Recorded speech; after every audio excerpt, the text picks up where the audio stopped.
大家好，歡迎來到今日頭條，我是主播小飛。今天是4月14日，美中關係出現重大外交動向。根據路透社的獨家報道，美國總統川普之子艾瑞克（川普）將隨父親一同前往中國參加國事訪問。此次出訪被視為川普第二屆任期內美中關係最重要的外交動向之一。具體行程細節目前尚未完全披露。與此同時，川普日前接受媒體訪問時表示，他並不主動尋求與習近平舉行峰會，但不排除訪問中國的可能性，並預估川習會今年底前應該會舉行。值得關注的是，根據《華爾街日報》的相關報導，川普曾私下表示可以處理台灣問題，外界憂慮此次峰會可能成為台灣問題的談判場域，傳出美方可能暫停對台軍售作為談判籌碼。台灣各界對此高度警覺，認為這不只是美中雙邊事務，更直接牽動台海安全格局。此外，日本首相高市早苗也首次與川普進行熱線通話。據世界新聞網報道，高市此次打出安倍牌，試圖深化日美同盟關係，在美中角力升溫的敏感時刻拉高日美外交高度。目前美中之間的貿易戰尚未降溫，雙方關稅壁壘依然高築。若川普確定成行訪中，此行對全球政治經濟秩序、台海安全乃至美國盟友體系的衝擊，將是各方聚焦的焦點。觀察人士指出，川普此時傳出訪中意向，背後的外交算計與交易邏輯，值得台灣及所有關心台海局勢的人密切關注。台灣國軍遭滲透的嚴重性再度引發社會震驚。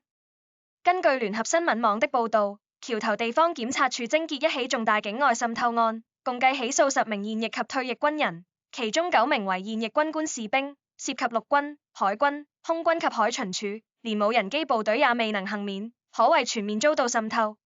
主謀之一為香港商人丁小虎，他在台灣境內吸收多名現役軍官，組建間諜網絡，被起訴的7人全數遭聲押羈押。其中一名陳姓男子於2024年9月接受對岸人員招待，赴澳門及珠海旅遊後遭吸收，此後僅以每月3000元的廉價代價出賣自身掌握的國防機密，令人咋舌。檢方以依違反國家安全法將10人提起公訴，並建請法院從重量刑。據光傳媒統計，今年截至目前台灣已累計起訴共諜24人，顯示北京當局對台灣軍事情報的滲透行動不僅未曾停歇，反而持續加劇。在兩岸關係緊張、台海情勢持續升溫的當下，國軍內部的安全漏洞問題已是台灣必須正視的迫切課題。美國國會發生一起引人矚目的政治風暴，加州民主黨聯邦眾議員斯沃爾韋爾周一宣布辭去國會職務。根據《自由時報》的報道，他同時退出加州州長競選。此前他深陷性醜聞，被指控存在嚴重行為不端，包括性侵指控者公開陳述遭下藥後的遭遇，令其政治生涯急速崩塌。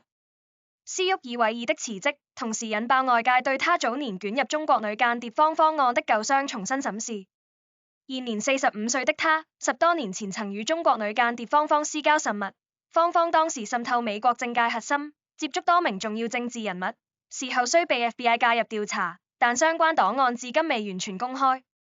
根據 X 上的 InterNews 4月14日的推文，川普盟友 Article 3 Project 主席麥克戴維斯已公開呼籲國會比照愛普斯坦案文件的處理方式，投票釋出斯沃爾韋爾的 FBI 調查檔案。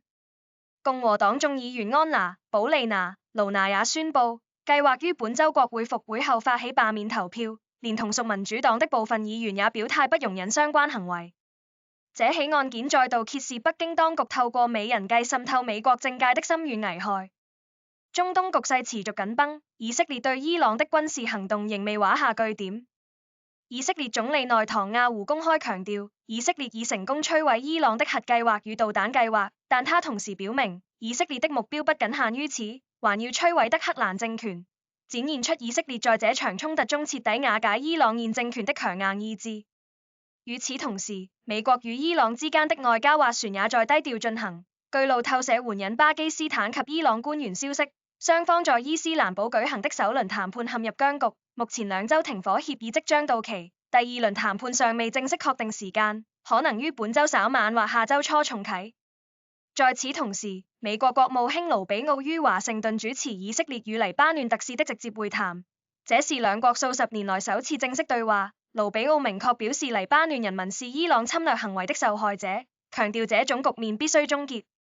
根據《自由時報》的報導，美國情報界則評估，單靠軍事干預難以直接促成伊朗的政權更迭，但以色列情報首長的立場更為強硬，明確宣示任務不會終止，直至伊朗現有的極端政權被取代為止。以上是今日新聞摘要，感謝你的收看，我們明天同一時間再見。